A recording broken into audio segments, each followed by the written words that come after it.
Oasis Audio presents The Teen's Guide to Social Media and Mobile Devices by Jonathan Mckee.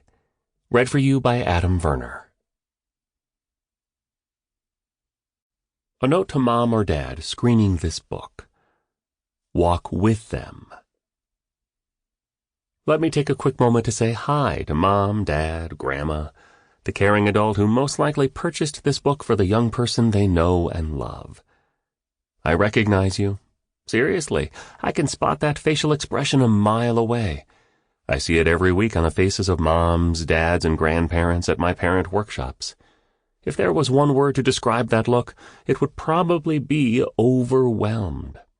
It's a mix of fear, frustration, anxiety, care, empathy, caution, and maybe even a dash of anger reserved for those cyberbullies, online predators, and plain old mean people who seem so prevalent in today's online village. Parenting had to be much easier in the 80s, don't you think? My mom and dad might actually contest that.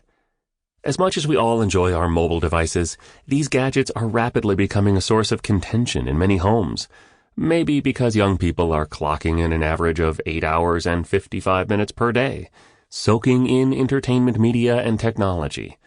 Or maybe because parents are averaging over 9 hours a day. Maybe we've never added up the actual hours and minutes.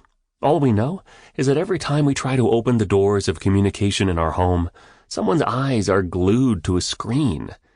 And even though some of us have contemplated packing our bags and moving to Ghana, or some safe, faraway location with no internet or Wi-Fi, we realize our kids will eventually get a device, log on, and gain access to the online world.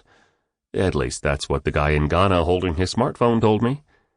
So maybe we should walk our kids through some tips for the use of this technology. Perhaps we could give them some information and humble advice as they learn to make decisions for themselves, which they'll be doing in just how many years now? As a father of 3, I know exactly how you feel, and that's one of the prominent reasons I wrote this little guide. Today's teens and tweens are beginning to make media decisions daily, and most young people are actually open to new information, wisdom, and occasional advice, if it's presented candidly for their consideration. Honestly, weren't we the same way? Don't tell me what to do, but I'll gladly listen to what others have done and decide if that would work for me as well. That's where this book comes in. This book provides stories, research, humor, and good common sense about using the phone in your pocket wisely. At times, I include scripture where applicable, and I provided discussion questions at the end of each chapter so that you can dialogue with the reader about what he or she discovers in these chapters. Use these questions to engage in meaningful conversation with your kids.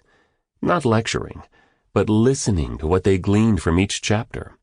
Or simply ask them, what's one thing you discovered in this chapter that might be helpful? But what about rules and guidelines?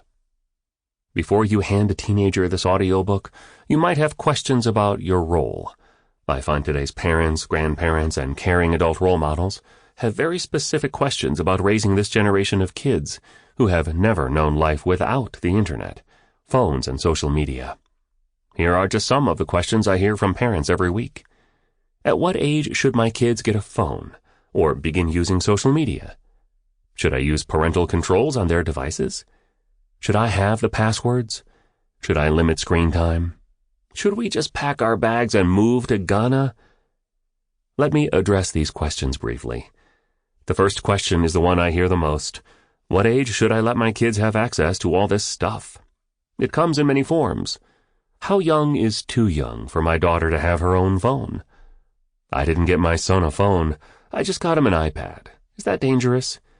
My 11-year-old daughter wants an Instagram account. Should I let her? Let me give you the quick answer. 13 years old. The answer is simple when it comes to social media because most of these platforms require kids to be 13 to even sign up. If your child tries to sign up for Snapchat, the app will ask for their birth date. If they are under 13, it will redirect them to a version called Snap Kids. Instagram, 13 years old. Facebook, 13 years old. These guidelines exist because of the Children's Online Privacy Protection Sample complete. Ready to continue?